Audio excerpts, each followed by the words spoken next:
തൻ്റെ അഭിനയ മികവ് കൊണ്ട് നമ്മളെ എല്ലാവരെയും അത്ഭുതപ്പെടുത്തിയ, അതിലേറെ തൻ്റെ എഴുത്തിലൂടെയും ചിന്തകളിലൂടെയും ഇന്നും നമ്മളെ അത്ഭുതപ്പെടുത്തിക്കൊണ്ടിരിക്കുന്ന നമ്മുടെ സ്വന്തം ലെന ചേച്ചി. ചേച്ചി നമസ്കാരം. താങ്ക് യു നിമിഷ.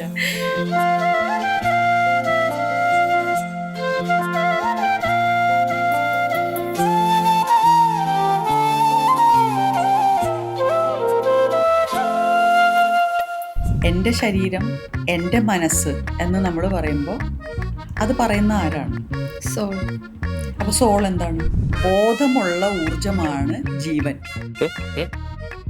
ഞാൻ ചോദിച്ചു സോൾ എന്താണ്? അപ്പോൾ പറഞ്ഞു എനർജിയാണ്. അപ്പോൾ ആ ലൈറ്റ് കത്തിക്കുന്ന എനർജി അല്ലേ? ഫാൻ തിരിപ്പിക്കുന്ന എനർജി, KSEB തരുന്ന എനർജി അല്ലേ? അപ്പോൾ അതും ഈ എനർജി തമ്മിൽ എന്താ വ്യത്യാസം? ഇപ്പോൾ സദ്ഗുരുയുടെ ഒക്കെ ക്ലാസ്സിൽ നമ്മളൊരു ലെവലിലോട്ട് പോയി കഴിഞ്ഞാൽ നമുക്ക് അറിയാൻ പറ്റും എന്നൊക്കെ പറയാനുണ്ട് നമ്മുടെ പാസ്റ്റ് ലൈഫ്. ഇത് അറിയാൻ മാത്രമല്ല ഒരു ഫ്രീക്വൻസിയും വൈബ്രേഷനും വേണ്ടത്. ഇത് അറിഞ്ഞു കഴിഞ്ഞാൽ അത് ഉൾക്കൊണ്ടിട്ട് നമ്മൾ ഇവിടെ ഇപ്പോൾ ജീവിക്കുന്ന ജീവിതത്തിൽ ആകെ താഴ്മാറാവാണ്ടിരിക്കാൻ വേണ്ടിയുള്ള ഒരു സ്റ്റേറ്റ് വേണം. ഇത് എല്ലാവർക്കും മനസ്സിലാവുന്ന കാര്യമല്ല, ഇത് എല്ലാവർക്കും കിട്ടുന്ന ഒരു അനുഭവമല്ല. ഓൾറെഡി ഈ സർവ്വസാധാരണമായിട്ടുള്ള ഈ ജീവിതം തന്നെ സ്ട്രെസ്ഫുൾ ആണെങ്കിൽ ഇനി ഇത് കൂടാതെ നിങ്ങൾക്ക് നിങ്ങളുടെ മുൻ ജന്മം കൂടെ ഓർമ്മ വന്നായിരുന്നെങ്കിൽ എന്ത് ചെയ്യും? നമുക്കിപ്പോൾ ഒരു ബുക്ക് ഇറക്കുമ്പോൾ നമുക്ക് പൊതുവേ മാർക്കറ്റിലേക്ക് ഇറക്കാനല്ലേ പറ്റുള്ളൂ. അത് ആവശ്യമുള്ളവരെടുക്കും, അത് മനസ്സിലാവാത്തവർ വിട്ടേക്കുക, അവരത് മൈൻഡ് ചെയ്യണ്ട എന്ന് വിചാരിച്ചാൽ മതി.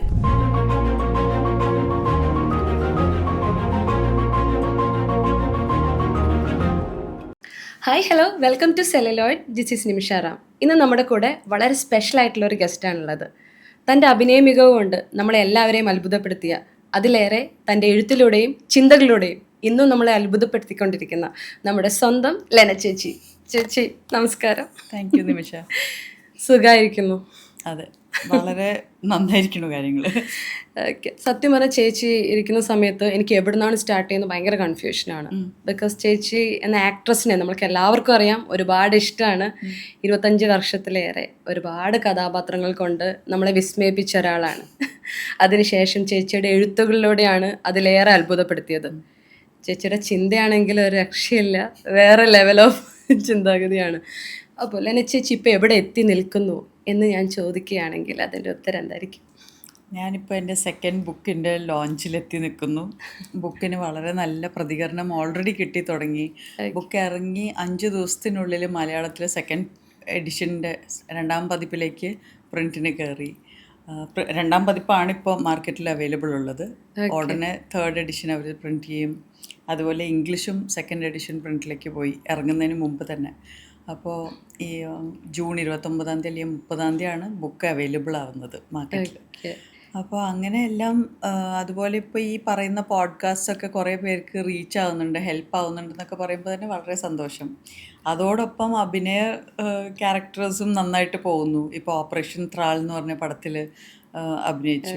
ഭൗമ എന്ന് പറഞ്ഞ പടം അപ്കമ്മിങ് റിലീസാണ്. ധനുഷ് കോടിയിലേക്ക് എന്ന് പറഞ്ഞ പടം ചെയ്തു ഈ അടുത്ത്. അപ്പോൾ ഇങ്ങനെ രണ്ടും ഒരുമിച്ച് കൊണ്ടു നടക്കാനും പറ്റുന്നതിൽ വലിയ സന്തോഷം. അതുപോലെ തന്നെ ഫാമിലി ലൈഫ് വളരെ സുഖമായിട്ടും പീസ്ഫുള്ളായിട്ടും പോകുന്നു. ഒരുപാട് പുതിയ പുതിയ നേട്ടങ്ങൾ നമ്മുടെ ഫാമിലിയിലുണ്ടായി. കീർത്തി ചക്ര വന്നു, പുതിയ പ്രൊമോഷൻ ആസ് എയർ കൊമോഡോർ വന്നു എൻ്റെ ഹസ്ബൻഡിന്. അപ്പോൾ അങ്ങനെയൊക്കെ I think it's A brilliant time. എനിക്കൊന്ന് 2024 തൊട്ട് ലെന ചേച്ചിയുടെ ഗ്രാഫ് അങ്ങ് വേറെ ലെവലായി അല്ലേ? ഒരു ലൈഫിൽ നല്ല വ്യത്യാസം വന്നിട്ടുണ്ട്. ഞാൻ 2024 വരെ ജീവിച്ച ജീവിതമേ അല്ല അതിനുശേഷം. ചേച്ചിയുടെ ഫേസിൽ നല്ല രീതിയിൽ കാണാനുണ്ട് ദാറ്റ് ഗ്ലോ. എസ്പെഷ്യലി നമ്മൾ പ്രണയം ഉള്ളപ്പോഴുള്ള ഒരു ഗ്ലോ ഉണ്ടല്ലോ. Thank you. എനിക്ക് തോന്നുന്നു പ്രണയമുള്ളപ്പോഴുള്ള ഗ്ലോ ഒന്ന്, രണ്ടാമത്തെ ആരോഗ്യമുള്ളപ്പോഴുള്ള ഗ്ലോവും തന്നെ. ബിക്കോസ് വർഷങ്ങളായിട്ട് എനിക്ക് നല്ല ആരോഗ്യം ഉണ്ടായിരുന്നില്ല എന്ന് ഞാൻ ഈ അടുത്താണ് അറിഞ്ഞത്. അതൊക്കെയാണ് ഈ വിമനോപോസ് എന്ന് പറഞ്ഞ ബുക്കിൽ പറയാനുള്ള കാര്യങ്ങൾ. ബിക്കോസ് നമുക്കുള്ള ഡെഫിഷ്യൻസീസ് ഇത് അസുഖങ്ങളല്ലല്ലോ, അതുകൊണ്ട് നമ്മൾ ചിന്തിക്കുന്നില്ല. ചെറിയ ഡെഫിഷ്യൻസീസ് ആണ്. ഇപ്പം എനിക്കുണ്ടായിരുന്ന ഫെറിറ്റിൻ ഡെഫിഷ്യൻസിയാണ്, എന്ന് വെച്ചാൽ അയേണിൻ്റെ ഡെഫിഷ്യൻസി. അത് ആക്ച്വലി കറക്റ്റ് ചെയ്ത് ഫങ്ഷണൽ മെഡിസിൻ വഴി കറക്റ്റ് ചെയ്ത് വന്നപ്പോഴാണ് എനിക്ക് ശരിക്കും ആരോഗ്യം ഇതാണല്ലേ എന്ന് മനസ്സിലായത്. ചേച്ചി, ഫങ്ഷണൽ മെഡിസിൻ എന്ന് പറയുന്നുണ്ടല്ലോ, നോർമലി ഒരുപാട് പേർക്ക് അറിയാത്ത ടേമാണ്. എന്താണ് ഈ ഫങ്ഷണൽ മെഡിസിൻ? ഫങ്ഷണൽ ഈ ഫങ്ഷണൽ മെഡിസിൻ എന്ന് പറയുന്നത് ഒരു സെപ്പറേറ്റ് ബ്രാഞ്ച് ഓഫ് മെഡിസിൻ ആണ് ഓൾ ടുഗെദർ. വളരെ കുറച്ച് ഡോക്ടേഴ്സേ അതിപ്പോൾ പ്രാക്ടീസ് ചെയ്ത് തുടങ്ങിയിട്ടുള്ളൂ. അപ്പോൾ ഒരുപാട് ഫങ്ഷണൽ മെഡിസിൻ ക്ലിനിക്സോ സ്പെഷ്യാലിറ്റി സെൻറ്റേഴ്സോ കിട്ടണമെന്നില്ല. ഓക്കെ. അപ്പം ഞാനിപ്പോൾ ഇവിടെ പോകുന്ന കൊച്ചിയിൽ ഒരു വെണ്ണലയിലുള്ള ഒരു ക്ലിനിക്കിലേക്കാണ്, ബെത്താനിയ എന്ന പേര്. അപ്പോൾ അങ്ങനെ വളരെ ചുരുക്കം തന്നെ ഉണ്ടാവുള്ളൂ ഫങ്ഷണൽ മെഡിസിൻ ക്ലിനിക്സ്. ഇതിൻ്റെ സ്പെഷ്യാലിറ്റി എന്താണെന്ന് വെച്ചാൽ നമ്മുടെ നോർമൽ മെഡിസിൻ ഫോക്കസ് ചെയ്യുന്നത് അസുഖങ്ങളുടെ സിംറ്റംസിനെ ചികിത്സിക്കുക എന്നുള്ളതാണ്. അതെ. പക്ഷെ ഫങ്ഷണൽ മെഡിസിൻ നോക്കുന്നത് ഒരു അസുഖത്തിൻ്റെ റൂട്ട് കോസ് എന്താണെന്നാണ് നോക്കുന്നത്. ഓക്കെ. ഇപ്പോൾ നിങ്ങൾ പറയുന്നു എനിക്ക് തലവേദനയുണ്ട്, അപ്പോൾ വെസ്റ്റേൺ മെഡിസിൻ അല്ലെങ്കിൽ നോർമൽ നമ്മൾ പോകുന്ന മെഡിസിൻ ആ തലവേദന മാറ്റാനുള്ള മരുന്നാണ് തരാൻ നോക്കുന്നത്. ഫങ്ഷണൽ മെഡിസിൻ നോക്കുന്നത് എന്തുകൊണ്ട് തലവേദന വരുന്നു, റൂട്ട് കോസ്. അപ്പോൾ നമ്മൾ ഇന്ന് പറയാണ് ഞാൻ ഇന്ന് രാവിലെ മുതൽ ഒന്നും ഭക്ഷണം കഴിച്ചിട്ടില്ല, അപ്പോൾ ഇപ്പോൾ ഭക്ഷണം കഴിക്കല്ലേ വേണ്ടത്. എന്നിട്ട് അഫ്കോഴ്സ് തലവേദനയ്ക്കുള്ള ഒരു പെയിൻ കില്ലർ അത്ര സ്ട്രോങ് ആണെങ്കിൽ ഒരു പെയിൻ കില്ലർ എടുക്കണം. അതെ. പക്ഷേ ഡയറക്റ്റ്ലി പോയി മെഡിസിൻ എടുക്കുന്നതിന് മുമ്പ് എന്തുകൊണ്ടെന്ന് ചോദിക്കണം. അപ്പോൾ ഒരു ചെറിയ തലവേദന പോലെയല്ല, നമുക്ക് വർഷങ്ങളോളം മാസങ്ങളോളം ഉള്ള അസ്വസ്ഥതകൾ, അസുഖങ്ങളല്ല അസ്വസ്ഥതകൾ. ഇപ്പോൾ നമുക്ക് നേരത്തെ നമ്മൾ ഇൻ്റർവ്യൂ സ്റ്റാർട്ട് ചെയ്യുന്നതിന് മുമ്പ് നമ്മൾ വിറ്റമിൻ ഡിയെ പറ്റി സംസാരിച്ച പോലെ അതെ. നമുക്ക് ക്ഷീണം തോന്നുന്നു, രാവിലെ എണീക്കാൻ തോന്നുന്നില്ല, ഒരു സ്ട്രെങ്ത് ഫീൽ ചെയ്യുന്നില്ല, ഒരു ഡിപ്രഷൻ പോലെ ഫീൽ ചെയ്യുന്നു. അപ്പോൾ നമ്മൾ എന്താ സാധാരണ ചെയ്യുന്നത്, നേരെ പോയിട്ട് ഒരു സൈക്യാട്രിസ്റ്റിനെ കണ്ടാൽ നമ്മൾ പറയുന്ന സിംറ്റംസ് ഒക്കെ വെച്ച് സൈക്യാട്രിസ്റ്റ് ഡിപ്രഷനുള്ള മരുന്ന് എഴുതി തരും. പക്ഷേ നമ്മുടെ ആക്ച്വൽ ഡെഫിഷ്യൻസി വിറ്റമിൻ ഡിൻ്റെ ഡെഫിഷ്യൻസിയാണ് ബ്ലഡ് ടെസ്റ്റ് എടുക്കുമ്പോൾ. അതെ. ആ വിറ്റമിൻ ഡി കറക്റ്റ് ചെയ്ത് കഴിയുമ്പോൾ ഓട്ടോമാറ്റിക്കലി നമ്മുടെ ആ അങ്ങനത്തെ ഉള്ള സിംറ്റംസ് ഒക്കെ പോകുന്നു. അപ്പോൾ ഒന്നാലോചിച്ചാൽ നമ്മൾ ഡിപ്രഷനെ അല്ല ഇവിടെ ചികിത്സിച്ചത്, അതിൻ്റെ അണ്ടർലൈൻ വിറ്റമിൻ ഡി ഡെഫിഷ്യൻസിയാണ്. അപ്പോൾ ഇതേപോലെ B12 ഡെഫിഷ്യൻസി ഉണ്ടെങ്കിലും അല്ലെങ്കിൽ അയൺ വളരെ കുറവാണെങ്കിലും ഇതേ ക്ഷീണവും ഒരു ഇൻട്രസ്റ്റ് ഇല്ലായ്മയും ഒന്നിലൊന്ന് ഇൻട്രസ്റ്റഡ് അല്ല, അങ്ങനത്തെ സിംറ്റംസ് വരുമ്പോൾ നമ്മൾ യൂഷ്വലി പോയിട്ട് ബ്ലഡ് ടെസ്റ്റ് അല്ല എടുക്കുന്നത്. അപ്പോൾ ഫങ്ഷണൽ മെഡിസിൻ വളരെ സ്പെസിഫിക് ആയിട്ടുള്ള കുറേ ബ്ലഡ് ടെസ്റ്റിലൂടെ വേറെ പല ടെസ്റ്റുകളിലൂടെ നമ്മുടെ ഡെഫിഷ്യൻസീസ് അല്ലെങ്കിൽ root cause of a problem കണ്ടുപിടിക്കുന്നു, എന്നിട്ട് അതിനെ ലെവൽ ചെയ്ത് കൊണ്ടുവരുന്നു പല മെത്തേഡ്സിലൂടെ. ഇപ്പോൾ ചേച്ചി സൈക്കോളജിസ്റ്റ് കൂടെ ആയതുകൊണ്ട് ഞാൻ ചോദിക്കുകയാണ്, ഇപ്പം നമുക്ക് നോർമലി ഒരു മൈൻഡിന് പ്രശ്നം വരുന്ന സമയത്ത് ഒരു വയറ്റിലാണ് തുടക്കം തോന്നുന്നു, നമുക്കൊരു വയറ്റിലൊരു അസ്വസ്ഥത പല ആൾക്കാർക്കും വരാറുണ്ട്. അപ്പോൾ നമ്മുടെ ഗട്ട് ഫീലിംഗ് ആണ് നമ്മൾ ഫസ്റ്റ് എന്തെങ്കിലും ഒരു കാര്യം ചെയ്യുമ്പോൾ നമ്മൾ ഗട്ട് ഫീലിംഗിൽ ലിസൺ ചെയ്യണം എന്നൊക്കെ പറയുന്ന പോലെ ഈ മനസ്സിനും വയറിനുമായിട്ട് എന്തെങ്കിലും ബന്ധമുണ്ടോ സത്യത്തിൽ? എന്തുകൊണ്ടായിരിക്കും ഒരു അസ്വസ്ഥതയല്ലേ നമുക്ക് ഇനീഷ്യലി വരാം മൈൻഡ് ഓക്കെ അല്ലെങ്കിൽ? ഒന്ന്, ഞാൻ സൈക്കോളജിസ്റ്റാണ് എന്ന് പറയാൻ പാടില്ല. ഞാൻ ക്ലിനിക്കൽ സൈക്കോളജിയിൽ ഡിഗ്രിയും പോസ്റ്റ് ഗ്രാജുവേഷനും ചെയ്തിട്ടുള്ള ഒരാളാണ്. ഞാൻ പ്രാക്ടീസ് ചെയ്യുന്നില്ല, ഞാൻ സൈക്കോളജിസ്റ്റിൻ്റെ ലൈസൻസ് എടുത്തിട്ടില്ല, ബിക്കോസ് ഞാൻ പ്രാക്ടീസ് ചെയ്യാൻ ഉദ്ദേശിക്കുന്നില്ല. സോ അത് ആദ്യമേ ക്ലിയർ ചെയ്യുന്നു. രണ്ടാമത്തെ കാര്യം, നമ്മുടെ ബ്രെയിൻ എന്ന് പറയുന്നത് അല്ലെങ്കിൽ ന്യൂറോൺസ് ഉള്ള സ്ഥലങ്ങൾ നമ്മുടെ തലയിലുള്ള തലച്ചോറ് മാത്രമല്ല, ന്യൂറോൺസ് ഹാർട്ടിലും ഉണ്ട്, ഓർബാക് പ്ലെക്സസ് എന്ന് പറയുന്ന നമ്മുടെ വയറ്റിലും ഉണ്ട്. ഓക്കെ. There are neurons. ഇതൊക്കെ പ്ലെക്സസ് ഓഫ് നെർവ്സ് ആണ്. അപ്പോൾ നമ്മുടെ ഏൻഷ്യൻറ്റ് വിസ്ഡമിൽ, നമ്മുടെ പഴയ എല്ലാ വിസ്ഡമിലും, ചൈനീസ് എടുത്താലും ആയുർവേദം എടുത്താലും അതിലൊക്കെ പറയുന്നത് we have 3 brains, 1 in our head, 1 in our heart and 1 in our gut. Okay. അപ്പോൾ ഗട്ട് ബ്രെയിൻ പറയുന്നതാണ് ഗട്ട് ഇൻസ്റ്റിങ്ക്റ്റ്.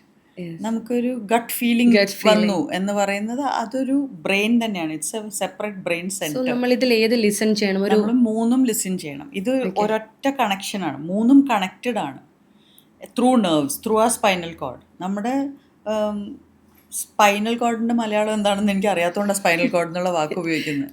എനിക്ക് സ്പൈനൽ കോഡ് അറിയാം. അതായത് നമ്മുടെ ബാക്കിൽ ഓടുന്ന ഒരു എൻറ്റയർ ലെങ്ത് ഓഫ് നെർവ്സ് ഉണ്ട്. ഓക്കെ. അപ്പോൾ ഈ നാഡികൾ വഴി പോകുന്ന മെസ്സേജിങ് എല്ലാം 3 സ്ഥലത്ത് പ്രോസസ്സിങ് നടക്കുന്നുണ്ട്. പക്ഷേ ഈ 3 സ്ഥലത്തെയും ആയുർവേദത്തിൽ നമ്മൾ ആക്ച്വലി നെർവസ് സിസ്റ്റമിന് ക്ലെൻസിങ് ചെയ്യുന്നത് എനിമ വഴിയാണ്.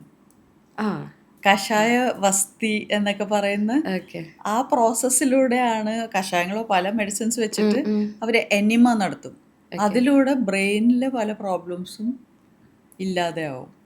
അപ്പോൾ നമ്മുടെ ഏൻഷ്യൻറ്റ് വിസ്ഡമിലൊക്കെ അത് അങ്ങനെയാണ് നോക്കിയിരുന്നത്. വെസ്റ്റേൺ മെഡിസിനിലാണ് അങ്ങനെ കണക്കിലെടുക്കാത്തത്. പക്ഷെ വെസ്റ്റേൺ മെഡിസിൻ തന്നെയാണ് അതിന് ഓർബാക് പ്ലെക്സസ് എന്നൊക്കെ പറഞ്ഞ വാക്കുകൾ കൊടുത്തിട്ടുള്ളത്. ഓക്കെ. ഇപ്പോൾ ഹാർട്ടിൽ അവർ ലേറ്റസ്റ്റ് സ്റ്റഡീസിൽ കണ്ടുപിടിച്ചിട്ടുണ്ട് ഹാർട്ടിൻ്റെ ഉള്ളിൽ ഒരുപാട് ന്യൂറോൺസ് ഉണ്ട്. ഓക്കെ. ശരിക്കും ഞാൻ ചോദിക്കാനുള്ള റീസൺ, ഒരുപാട് കോഡ്സ് ഡെയിലി വരും. ഇപ്പം പിള്ളേരെല്ലാവരും യങ്സ്റ്റേഴ്സ് ഒക്കെ നോക്കുന്ന കോഡ്സ് ഒക്കെ ഷെയർ ചെയ്യുന്നുണ്ടാവും. Listen to your heart, listen to your brain. അപ്പോൾ എല്ലാവരും കൺഫ്യൂസ്ഡ് ആണ്, ഏത് ഫീലിംഗ് ആണ്. ഇപ്പോൾ ഒരു വ്യക്തിയെ കാണുമ്പം if is not okay for us, brain പറയും വേണ്ട, അതിലോട്ട് പോകരുത്. അത് ഈ ബ്രെയിൻ അല്ല പറയുന്നത്, ആ പറയുന്ന അത് ഏതാ? ഈ ബ്രെയിൻ ആണ്. Heart is an emotional sensor. Okay. അതായത് നമുക്ക് ഇമോഷൻസ്, ഒരാളെ കാണുമ്പോൾ തന്നെ നമ്മൾ പറയുന്നു എനിക്കൊരു എന്തോ വൈബ് ശരിയല്ല എന്ന് പറയുന്നത് യൂഷ്വലി നമ്മുടെ ഹാർട്ടിൻ്റെ ഇൻ്റലിജൻസ് ആണ്. Or when we fall in love, അത് ഹാർട്ടാണ് ഇൻവോൾവ് ആവുന്നത് അല്ലേ. പക്ഷേ അതേ സമയത്ത് ഗട്ട് ഫീലിംഗ്, നാളത്തെ ആ പ്രോഗ്രാമിന് പോയ എന്തോ പ്രോബ്ലം ഉണ്ട്, നാളെ ട്രാവൽ ചെയ്യണ്ട എന്നൊക്കെ തോന്നുന്നത്, അല്ലെങ്കിൽ എന്തോ ഒരു പ്രശ്നമുണ്ട് ഇവിടെ, ഈ റൂമിൽ സംതിങ് ഇസ് ഓഫ് എന്നൊക്കെ ഫീൽ ചെയ്യുന്ന ഒരു ഗട്ട് ഫീലിംഗ് ആണ്. അത് ഓർബാക് പ്ലെക്സസ് ആണ് വർക്ക് ചെയ്യുന്നത്. ഓക്കെ. അപ്പോൾ ഇവിടെ എപ്പോഴാണ് നമ്മളിതിപ്പോൾ തിങ്ക് ചെയ്യണം, ഒരു കാൽക്കുലേഷൻ ചെയ്യണം, ഒരു വളരെ, അതായത് വെരി ക്ലിയർ സെൻറ്റേഴ്സ് ഉണ്ട് ബ്രെയിനിൽ. ബിക്കോസ് നമ്മുടെ ബ്രെയിൻ വളരെയധികം സ്റ്റഡീഡ് ആണ്. നമ്മുടെ ഹാർട്ടിലും ഗട്ടിലും ന്യൂറോൺസ് ഉണ്ടെന്ന് വെസ്റ്റേൺ മെഡിസിൻ വളരെ ഇപ്പോഴല്ലേ അതിലോട്ടൊക്കെ എത്തുന്നുള്ളൂ. അതെ. അപ്പോൾ നമുക്ക് തന്നെ മനസ്സിലാക്കാൻ പറ്റാത്ത അത്രയും ആഴത്തിലുള്ള ഒരു ഓർഗാനിസമാണ് ഹ്യൂമൻ ബീങ്. നമ്മുടെ ബോഡീനെ നമുക്ക് പൂർണ്ണമായിട്ട് ഒരിക്കലും മനസ്സിലായിട്ടില്ല. സയൻറ്റിസ്റ്റിനും ഡോക്ടേഴ്സിനും മെഡിസിനും ഒന്നും നമ്മുടെ റിയൽ സെൽഫ് എന്താണെന്ന് ഡീകോഡ് ചെയ്തിട്ടില്ല നമ്മൾ. അപ്പം നമുക്കെല്ലാം അറിയാമെന്നുള്ള രീതിയിൽ നമ്മൾ ഒന്നും പറയാൻ പാടില്ല. എല്ലാം ചെറിയ ചെറിയ അറിവുകളാണ്. പക്ഷെ ഉള്ള അറിവിനെ നമ്മൾ മാക്സിമം നമ്മുടെ നല്ലതിന് വേണ്ടി യൂസ് ചെയ്യുക. പക്ഷെ നമുക്ക് എന്തായാലും നമ്മുടെ ബോഡീനെ കുറിച്ച് എല്ലാം അറിയേയില്ല. അതിപ്പോൾ ആയുർവേദത്തിലെല്ലാം അറിയാമായിരുന്നോ എന്ന് ചോദിച്ചാൽ അവർക്കും എല്ലാം അറിയണ്ടായിരുന്നുണ്ടാവില്ല. ചൈനീസ് മെഡിസിനിലെല്ലാം അറിയുമെന്ന് ചോദിച്ചാൽ അവർക്കും എല്ലാം അറിയണ്ടാവില്ല. പക്ഷെ അവരൊക്കെയാണ് ഓൾറെഡി നാഡികളെ പറ്റിയും ഈ ഓൾറെഡി കാണാൻ പറ്റാത്ത കാര്യങ്ങളെ പറ്റി അവർ പറഞ്ഞു. ബിക്കോസ് എനർജി ബേസിസ് ആണ്. അതൊന്നും ഇപ്പോഴും സയന്റിഫിക്കലി പ്രൂവ് ചെയ്യാൻ പറ്റുന്നില്ല. അതിന്റെ അർത്ഥം സയന്റിഫിക്കലി ഒരു കാര്യം പ്രൂവ് ചെയ്യാൻ പറ്റിയില്ലെങ്കിൽ അതില്ല എന്നല്ലല്ലോ. അതെ, അതാണ് എക്സാക്ട്ലി ചേച്ചിയുടെ ബുക്കിലൂടെ ദൈവത്തിൻ്റെ ആത്മകഥ, the autobiography of A God, അതിൽ ദൈവത്തിനെ നമ്മളിൽ തന്നെ കണ്ടെത്തി എന്നൊരു അർത്ഥവും കൂടി ഉണ്ടല്ലേ. ഇപ്പം ദൈവത്തിൻ്റെ ആത്മകഥ എന്ന് പറയുന്നത് ഇപ്പോൾ DC ബുക്സ് ഇറക്കിയിട്ടുള്ള മലയാളം കവർ ഇതാണ്. അപ്പോൾ DC ബുക്സിലെ ദൈവത്തിൻ്റെ ആത്മകഥ എന്ന് പറഞ്ഞാൽ എൻ്റെ ആദ്യത്തെ പുസ്തകത്തിൽ വളരെ സിമ്പിളായിട്ടുള്ളൊരു സെൽഫ് റിയലൈസേഷൻ ടോപ്പിക്കാണ് ടച്ച് ചെയ്യുന്നത്. അതായത് ഞാൻ സിമ്പിളായിട്ട് ചോദിക്കുന്നൊരു ചോദ്യമുണ്ട്, എൻ്റെ ശരീരം, എൻ്റെ മനസ്സ് എന്ന് നമ്മൾ പറയുമ്പോൾ അത് പറയുന്ന ആരാണ്? സോൾ. അപ്പോൾ സോൾ എന്താണ്? സോൾ എന്ന് വെച്ചാൽ എന്താ, നമ്മൾ energy can neither be created nor B destroyed എന്ന് പറഞ്ഞ പോലെ ഞാൻ മനസ്സിലാക്കിയത് സോൾ റീജനറേറ്റ് ചെയ്തുകൊണ്ടിരിക്കുന്ന ഒന്നാണ്. നമ്മൾ വേഷം മാറുന്നത് പോലെ ഓരോ ലൈഫ് എടുക്കുന്നു. This is one of my life. ഇതൊരു ടെമ്പററി ആയിട്ടുള്ള ബോഡിയാണ്. നമ്മുടെ എനർജി അവിടെ തീരുന്നില്ല, ആ എനർജി ട്രാൻസ്ഫർ ചെയ്തുകൊണ്ടിരിക്കുന്നു എന്നാണ് എൻ്റെ ഒരു അണ്ടർസ്റ്റാൻഡിങ്. അതെ. അപ്പോൾ അതൊരു ഐഡൻറ്റിറ്റി ബേസ്ഡ് എനർജിയാണ്. അതായത് അതിനൊരു ഫ്രീ എനർജി അല്ല, ഇവിടെയുള്ള ഇപ്പോഴുള്ള എനർജി അല്ലേ നമ്മൾ ശ്വസിച്ചുകൊണ്ട് ഈ ബോഡി ജീവിക്കുന്നത്. അത്രയും ഫ്രീ ആയിട്ടുള്ളൊരു എനർജിയും അല്ല, അത് എൻകാപ്സുലേറ്റഡ് ആണ് മൈൻഡുമായിട്ട്. അതുകൊണ്ടാണ് അതിൻ്റെ ഓർമ്മകൾ അത് കൊണ്ട് നടക്കുന്നത് from life time to life time. അതായത് നമ്മൾക്കൊരു ഇപ്പം എനർജിയാണ് നമ്മൾ പറഞ്ഞു, ഒരു സോൾ. ഇപ്പോഴത്തെ ഒരു ബോഡിയാണല്ലോ നമ്മളൊക്കെ ഇരിക്കുന്നത്. പക്ഷെ നമ്മുടെ എല്ലാ ഓർമ്മകളും നമ്മുടെ സൂപ്പർ കോൺഷ്യസ് അല്ലെങ്കിൽ കോസ്മിക് കോൺഷ്യസിൽ ഉണ്ടാകുമെന്ന് പറയണം ഈ സോളിന്. അപ്പോൾ എത്ര ലൈഫ് ടൈം മെമ്മറി നമ്മുടെ ഒരു മനുഷ്യ ശരീരത്തിന് ഒരു എത്ര മെമ്മറീസ് ക്യാരി ചെയ്യാൻ പറ്റും അല്ലേ, അല്ലെങ്കിൽ വട്ടായി പോകത്തില്ലേ? ഇപ്പം ഞാൻ പറയുന്ന ഇപ്പോൾ ഈ ബുക്കിൽ ഞാൻ പറയുന്ന സെഗ്മെൻറ്റ്സ് എങ്ങനെയാണെന്ന് വെച്ചാൽ, ഞാൻ ഒരു മനുഷ്യജീവിയെ consciousness, energy, mind and body ആയിട്ടാണ് കാണുന്നത്. അപ്പോൾ അതിൽ കോൺഷ്യസ്നെസ് ആണ് ഗോഡ് എന്ന് പറയുന്ന ആ കോൺസെപ്റ്റ്. ഗോഡ് ഈസ് കോൺഷ്യസ്നെസ് എന്നാണ്, or conscious energy which we call life. നമ്മൾ ജീവൻ എന്ന് പറയുന്നു, അല്ലെങ്കിൽ ലൈഫ് എന്ന് പറയുമ്പോൾ അതെന്താണ്? ബോധമുള്ള ഊർജ്ജമാണ് ലൈഫ്, അല്ലെങ്കിൽ വേറെ എന്താണ് ലൈഫ്? ഒരു എനർജിക്ക് ഒരു ബോധം കൂടെ, ഒരു എനർജി ഒരു ബോധം എന്നല്ല. എനർജി, ബോധം, ഒരു അല്ല, ഓൾ എനർജി അല്ല പറയുന്നത്, ബോധമുള്ള ഊർജമാണ് ജീവൻ. ബിക്കോസ് ഞാൻ ചോദിച്ചു സോൾ എന്താണ്, അപ്പോൾ പറഞ്ഞു എനർജിയാണ്. അപ്പോൾ ആ ലൈറ്റ് കത്തിക്കുന്ന എനർജി അല്ലേ, ഫാൻ തിരിപ്പിക്കുന്ന എനർജി, KSEB തരുന്ന എനർജി അല്ലേ. അപ്പോൾ അതും ഈ എനർജി തമ്മിൽ എന്താ വ്യത്യാസം? ഈ എനർജി ഒരു ബോഡിയിലോട്ട് കയറി കഴിയുമ്പോൾ കൈയും കാലൊക്കെ പക്ഷെ ഈ എനർജിയിലോട്ട് KSEBയിലെ എനർജി ഇട്ട് കഴിഞ്ഞാൽ ഈ ബോഡിക്ക് എന്ത് പറ്റും? തട്ടിപ്പോയി എന്ന് പറഞ്ഞപ്പോൾ എന്ത് സംഭവിച്ചു? അത് ഈ ബോഡി കഴിഞ്ഞു, ഇനി അടുത്തതിലോട്ട് ഈ ബോഡി കഴിഞ്ഞപ്പോൾ ഇതിനുണ്ടായിരുന്ന എനർജി എന്ത് പറ്റി? എനർജി നമ്മുടെ കൂടെ വന്നില്ലേ? ഇല്ല, ഇവിടെ ഉണ്ട്. ആരുടെ കൂടെ പോയി? നമ്മുടെ സോളിന്റെ കൂടെ ഇവിടെയാണ് വരത്തില്ല. നമ്മൾ കൺഫ്യൂസ്ഡ് ആവുന്നത്. അതുകൊണ്ടാണ് ഞാൻ വളരെ സ്പെസിഫിക് ആയിട്ട് പറയുന്നത്, ഇത് ഫിസിക്കൽ ബോഡി. ഓക്കെ. ഈ ബോഡിനെ നിയന്ത്രിക്കാൻ യൂസ് ചെയ്യുന്നത് ഇത് ഹാർഡ്വെയർ ആണെങ്കിൽ, ഇപ്പോൾ ഇതൊരു സെൽഫോൺ ആണെന്ന് കരുതുക. സെൽഫോൺ, അതിൻ്റെ ഒരു സോഫ്റ്റ്വെയർ ഉണ്ട്. ഓക്കെ. ആ സോഫ്റ്റ്വെയർ ആണ് മൈൻഡ്. ഓക്കെ.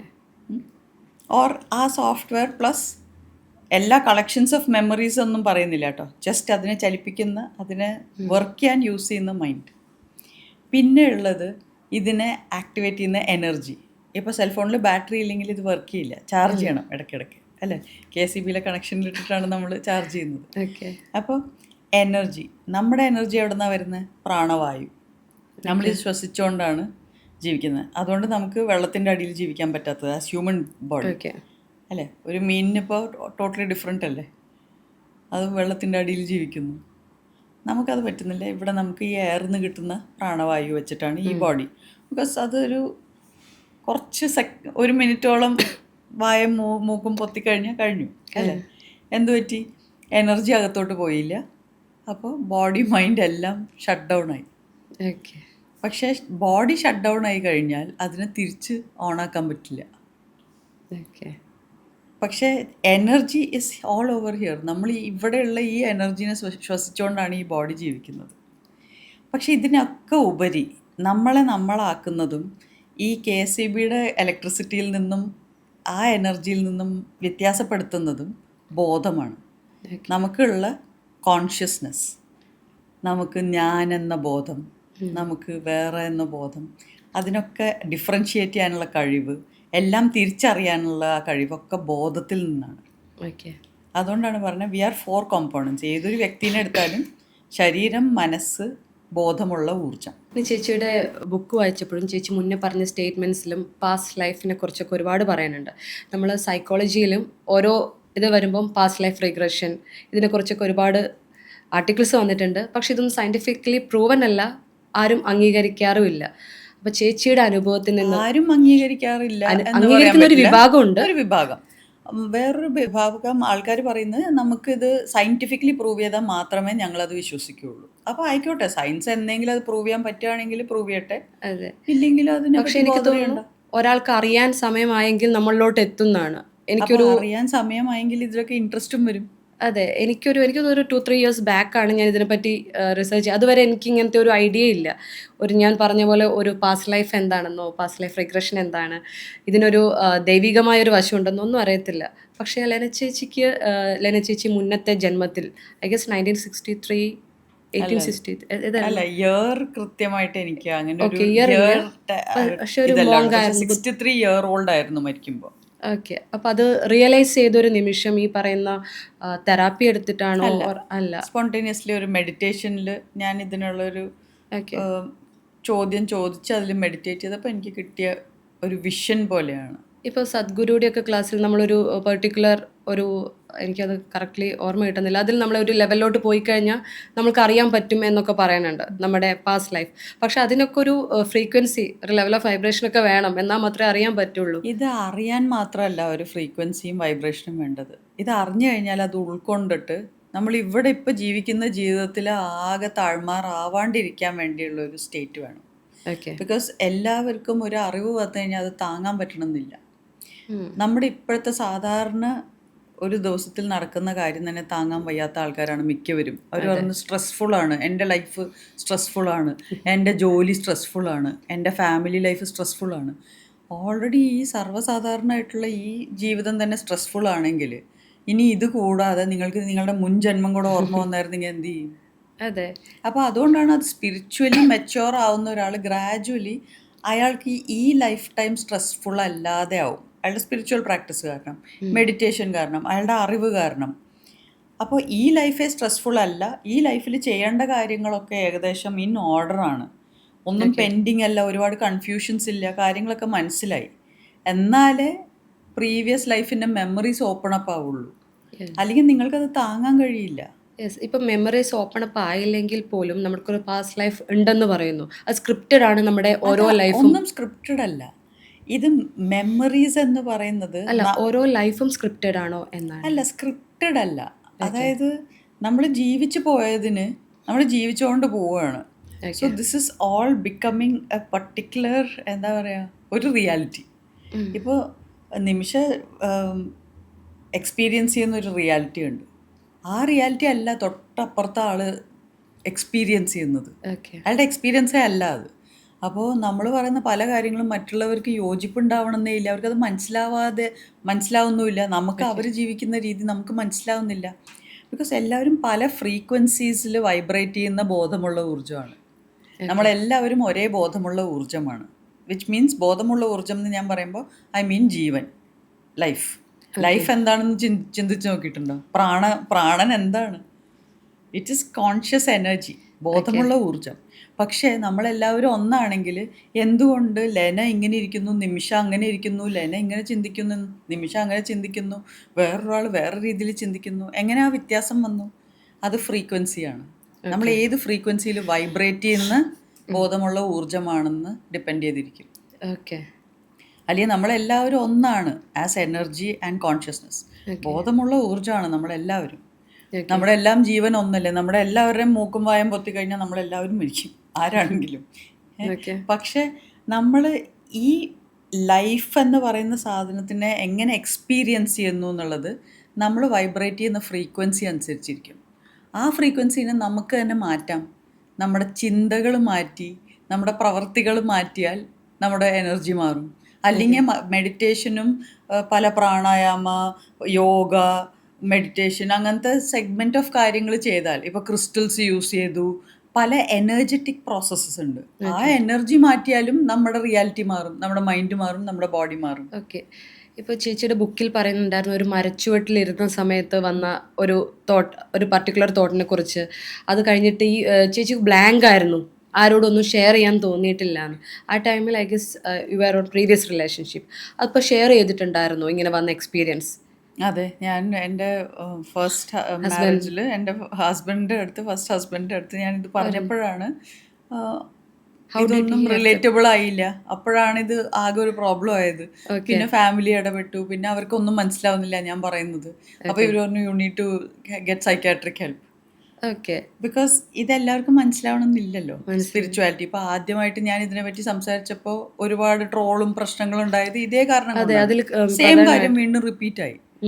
അന്ന് എൻ്റെ ഫാമിലി ആയിരുന്നു, ഇപ്പൊ കുറേയും കൂടെ മലയാളികൾ കുറേ പേർക്ക് ഇതേ പ്രശ്നം വന്നു. ഇതെന്തായി പറയുന്നത്? ഇത് കംപ്ലീറ്റ്ലി ഇത് എല്ലാവർക്കും മനസ്സിലാവുന്ന കാര്യമല്ല. ഇതെല്ലാവർക്കും കിട്ടുന്ന ഒരു അനുഭവമല്ല. എല്ലാവരും ഒരേ ഫ്രീക്വൻസിയിലല്ല. അപ്പം നമ്മളിത് എല്ലാവർക്കും മനസ്സിലാവും എന്ന് വിചാരിച്ചിട്ടല്ല പറയുന്നതും. ഇപ്പം നിമിഷയ്ക്ക് ഇതിലൊക്കെ ഇൻട്രസ്റ്റ് ഉണ്ട്, ഇതിൽ തീരെ ഇൻട്രസ്റ്റ് ഇല്ലാത്ത എത്രയോ ആൾക്കാരുണ്ടാവും അല്ലേ? അപ്പം അവർക്കൊക്കെ മനസ്സിലാവണമെന്നില്ല. എന്നിട്ടും നമുക്ക് മനസ്സിലാവുന്നത് ഇതിപ്പോ 16ാമത്തെ പതിപ്പിലാണ് ഈ ബുക്ക്. ഇപ്പൊ ഔട്ട് ഓഫ് സ്റ്റോക്ക് ആണ്. ഞാനിത് വാങ്ങിക്കാൻ പോയ സമയത്തും ഇത് ഔട്ട് ഓഫ് സ്റ്റോക്ക് ആണ്. മിക്ക സമയത്തും ഈ ബുക്ക് ഫുള്ളി സോൾഡ് ഔട്ട് ആണ്. എനിക്ക് വരുന്ന ഇമെയിൽസും മെസ്സേജസും കണ്ടാൽ നമുക്ക് ഇതിനെപ്പറ്റി ഇനിയും ഡിസ്കഷൻ സെഷൻസ് വെക്കാൻ പറ്റുമോ എന്നൊക്കെ ചോദിച്ചുകൊണ്ടും താങ്ക് യു സോ മച്ച്, ഞങ്ങൾക്ക് ഭയങ്കര ലൈഫ് ചേഞ്ചിങ് ആയി. എനിക്ക് എത്രയോ ഇമെയിൽസ് ഉണ്ട്, ഇമെയിൽസും മെസ്സേജസും. അപ്പോൾ അത് മനസ്സിലാക്കുന്നവർക്ക് വേണ്ടിയിട്ടാണ് ഇത് എഴുതിയിരിക്കുന്നത്. അവരിലേക്ക് അത് എത്തുകയും ചെയ്യുന്നുണ്ട്. For every one. അതാണ് നമ്മൾ ആദ്യമേ മനസ്സിലാക്കേണ്ടത്. ഇതിനെപ്പറ്റി ഇവർക്ക് വട്ടാണ് എന്ന് പറയുന്ന ഒരാൾ, അയാളുടെ സ്റ്റാൻഡേർഡ് എന്താണ്, അയാളുടെ ലെവൽ എന്താണ്, എത്ര നിലവാരമുള്ള ഒരാളാണ് വേറൊരാളെ അടച്ചാക്ഷേപിക്കുക? നമ്മൾക്ക് എല്ലാവർക്കും എല്ലാത്തിനെ കുറിച്ചും അറിവില്ലെങ്കിലല്ലേ? അല്ല, അറിയില്ലെങ്കിൽ നമ്മൾ എന്തിനാ, നമുക്ക് ഒരു കാര്യം മനസ്സിലായില്ലെങ്കിൽ ആ പറഞ്ഞ ആളെ ഇയാൾക്ക് വട്ടാണെന്ന് പറയേണ്ട കാര്യം? അതും ഇയാൾക്കൊന്നും കൂടെ അല്ല, അവൾക്ക് വട്ടാണ് എന്നൊക്കെ പറയാൻ അത് ബേസിക്കലി ഒരു വളരെ സ്റ്റാൻഡേർഡ് കുറഞ്ഞൊരു പേഴ്സണാണ് ആ കമൻറ്റ് ഇട്ടിരിക്കുന്നതെന്ന് ആ കമൻറ്റ് തന്നെ മനസ്സിലാക്കാം. അതുകൊണ്ട് വൈ ഷുഡ് വി ബോദർ? അയാളുടെ നിലവാരം കാണിക്കുന്നു, അത് ദാറ്റ്സ് നോട്ട് മൈ ബിസിനസ്. അയാളുടെ എന്താ പറയുക, എന്നെ കുറിച്ചുള്ള അഭിപ്രായത്തിൽ നിന്നല്ലല്ലോ ഞാൻ ജീവിക്കുന്നത്. അതെ, എല്ലാവർക്കും എല്ലാം റിയലൈസ് ചെയ്യാൻ നമ്മളിത് എല്ലാവർക്കും വേണ്ടിയിട്ടല്ല പറയുന്നത്. പക്ഷേ ഇതൊരു പൊതു മേഖലയായി പോയി അല്ലേ ഇന്റർനെറ്റ്. എക്സാക്ട്ലി. നമുക്കിപ്പോൾ ഒരു ബുക്ക് ഇറക്കുമ്പോൾ നമുക്ക് പൊതുവേ മാർക്കറ്റിലേക്ക് ഇറക്കാനല്ലേ പറ്റുള്ളൂ. അത് ആവശ്യമുള്ളവരെടുക്കും, അത് മനസ്സിലാവാത്തവർ വിട്ടേക്കുക, അവരത് മൈൻഡ് ചെയ്യണ്ട എന്ന് വിചാരിച്ചാൽ മതി. ഈവൻ ഞാൻ പറഞ്ഞിട്ടുണ്ടായിരുന്നു എൻ്റെ ബുക്ക് കളക്ഷൻസിനെ നോക്കിയിട്ട് ഈ ബുക്കാണ് ഇവളെ ചീത്തയാക്കിയത് എന്ന് പറഞ്ഞ ഒരു പർട്ടിക്കുലർ വ്യക്തി ഉണ്ടായിരുന്നു എൻ്റെ വീട്ടിൽ റീസെൻ്റ്ലി വന്ന് ഈ ബുക്കുകളൊക്കെ എടുത്ത് കത്തിച്ച് കളയണമെന്ന് പറഞ്ഞു. ഞാൻ അവർക്ക് ഇതിനകത്തുള്ളൊരു മറുപടി വേറെ കൊടുക്കാനൊന്നുമില്ല. ബേസിക്കലി അത് ഓരോ സ്റ്റേജിലുള്ള ആൾക്കാർക്ക് നമുക്ക് എല്ലാവർക്കും ഓരോ പെർസെപ്ഷൻ ഉണ്ട്. എല്ലാം ഒരു വ്യക്തിയുടെ കാഴ്ചപ്പാടാണ് എന്ന് മനസ്സിലാക്കാനുള്ള കഴിവ് വരണമെങ്കിൽ തന്നെ നമ്മൾ അത്യാവശ്യം നന്നായിട്ട് മെച്യൂർ ആവണം ആസ് എ പേഴ്സൺ. ഓക്കെ. അപ്പോൾ ഇമ്മച്യൂർ ആയിട്ടുള്ള ആൾക്കാർ പറയുന്നത് കേട്ട് നമ്മൾ ഡിസ്റ്റർബ്ഡ് ആവേണ്ട കാര്യമില്ല. ആക്ച്വലി ബുക്കിനകത്ത് ചേച്ചി പറഞ്ഞിട്ടുണ്ടായിരുന്നു ഇപ്പം സൈക്കാട്രിക് മെഡിസിൻ എടുക്കാൻ നിർബന്ധിച്ചു. ഇപ്പോൾ സൈക്കാട്രിക് മെഡിസിൻ ആക്ച്വലി എടുക്കുന്ന സമയത്ത് സംഭവിക്കുന്ന ചില കെമിക്കലിൻ്റെ പ്രൊഡക്ഷൻ ആയിരിക്കും അത് അവിടെ സ്റ്റോപ്പ് ചെയ്യുന്നത് ഓർ കൺട്രോൾ ചെയ്യുന്നത്. ഫോർ എക്സാമ്പിൾ ഓക്സിറ്റോക്സിൻ എന്നുള്ളൊരു ഹോർമോണാണ് നമുക്ക് ലവ് ഹോർമോൺ എന്ന് പറയുന്നത്. അത് റിലീസ് ചെയ്യുന്നത് നിർത്തുന്നതായിരിക്കാം എന്ന് തോന്നുന്നു. ഒരു പക്ഷേ ഒരു ഡിപ്രസ്ഡ് ഒരു ബ്രേക്കപ്പ് ഒക്കെ കഴിഞ്ഞ് ഒരു കുട്ടി സൈക്കാട്രിസ്റ്റിനെ കാണുകയാണ്, ആ കെമിക്കൽ നിർത്തിയാൽ മാത്രമേ കുട്ടി ഒരു നോർമൽ ആകുള്ളൂ എന്ന് പറയുമ്പോൾ ഡോക്ടർ അത് നിർദ്ദേശിക്കുകയാണ്. പക്ഷേ ഇതിനൊക്കെ ഒരു വലിയ സൈഡ് എഫക്റ്റ് ഇല്ലേ? അല്ല, അങ്ങനെ ഒരു സാധനത്തിനെ കൺട്രോൾ ചെയ്യുക എന്നുള്ളതല്ല. ബേസിക്കലി ഇത് കംപ്ലീറ്റ് ബോഡിയിൽ ചേഞ്ചസ് വരുത്തും. നമ്മളിത് വളരെ വളരെ കെയർഫുള്ളായിട്ട് കൈകാര്യം ചെയ്യേണ്ട കാര്യങ്ങളാണ്. അതുപോലെ ഇത് ജനറലൈസ്ഡ് ആയിട്ട് ഒന്നും പറഞ്ഞ് നമുക്ക്, അതായത് എല്ലാ വ്യക്തിയുടെയും എക്സ്പീരിയൻസ് ഡിഫറെൻ്റ് ആണ്, അവരുടെ പ്രശ്നം ഡിഫറെൻ്റ് ആണ്, അവരുടെ വ്യക്തിത്വം പേഴ്സണാലിറ്റി ഡിഫറെൻ്റ് ആണ്. അപ്പോൾ ഇതൊരിക്കലും ജനറലൈസ് ചെയ്യാൻ പറ്റില്ല. ഓക്കെ. ഇത് ചോദിച്ചതിൻ്റെ റീസൺ ഒരു അഭിമുഖത്തിൽ ചേച്ചി പറഞ്ഞു, അതായത് നമ്മുടെ ബോഡി ഇനീഷ്യലി നമ്മുടെ ഹെൽത്ത് ഓക്കെ ആക്കണം, ഹെൽത്ത് ഫുൾ കംപ്ലീറ്റ്ലി ഓക്കെ ആക്കി exercise everything is going on fine, but still നമ്മൾ പഴയ പോലെ ആകുന്നില്ല, നമ്മുടെ മെൻ്റൽ ഹെൽത്ത് ഓക്കെ അല്ലെങ്കിൽ then consult A psychologist or psychiatrist എന്ന് പറഞ്ഞു. ലൈക്ക് ബേസിക്കലി ഇപ്പോൾ നമ്മൾ ഒരു ബ്ലഡ് ടെസ്റ്റ് എടുത്തു, വിറ്റമിൻ ഡി ലെവൽ പെർഫെക്റ്റ് ആണ്, B12 കറക്റ്റാണ്, അയേൺ ലെവൽ എല്ലാം കറക്റ്റാണ്, നിങ്ങളുടെ ബോഡി പെർഫെക്റ്റ് കണ്ടീഷനിലാണ് എന്ന് പറഞ്ഞു. എന്നാലും മാനസിക അസുഖമുണ്ട്. ഓക്കെ, നമ്മൾ ക്ലെൻസ് ചെയ്തു കംപ്ലീറ്റ്ലി, എന്തെങ്കിലും മൈക്രോബയോം, അതായത് ബാഡ് ബാക്ടീരിയ നമ്മുടെ ഗട്ടിലുണ്ടെങ്കിലും നമ്മുടെ മൈൻഡിൽ പ്രോബ്ലം ഉണ്ടാവും. ഈ ഗട്ട് ബാക്ടീരിയ കാരണം നമ്മുടെ തലച്ചോറിലും അതിൻ്റെ പ്രോബ്ലംസ് ഉണ്ടാവും. അപ്പോൾ അതും ക്ലെൻസ് ചെയ്തു. എന്നിട്ടും ഇതുണ്ടെങ്കിൽ ഓക്കെ. പക്ഷേ you have to go for. ഞാൻ അതിലൊരു കോമെൻറ്റ്സിൽ ഒരു കുട്ടി ഇട്ടത് കണ്ടു, അതായത് ഫുഡ് കഴിക്കണമെങ്കിലും ചെക്കപ്പ് ചെയ്യണമെങ്കിൽ ബെഡിൽ നിന്ന് എഴുന്നേക്കാൻ പോലും പറ്റുന്ന മാനസികാവസ്ഥയിലായിരിക്കില്ല. അപ്പോഴാണ് മറ്റുള്ളവരുടെ സഹായം ചോദിക്കേണ്ടത്, വീട്ടുകാരുടെയും നമ്മുടെ അടുത്തുള്ളവരുടെയൊക്കെ സഹായം ചോദിക്കേണ്ടത്. അപ്പം ഒരുപാട് ആൾക്കാരുണ്ടായിരിക്കും ഇത് ഷെയർ ചെയ്യാൻ പറ്റത്തില്ല, അവർക്ക് എന്ത് ചെയ്യണം എന്നറിയില്ല. എന്തുകൊണ്ട് ഷെയർ ചെയ്യാൻ പറ്റുന്നില്ല? ഐ ഗസ് എല്ലാവരും ഒരുപോലെ, എല്ലാവർക്കും ആരെങ്കിലും ഒരാളെങ്കിലും ഉണ്ടാവില്ലേ? ഇപ്പം ആരും ഇല്ലെങ്കിലും നമ്മൾ തന്നെ അത് ചെയ്യണം.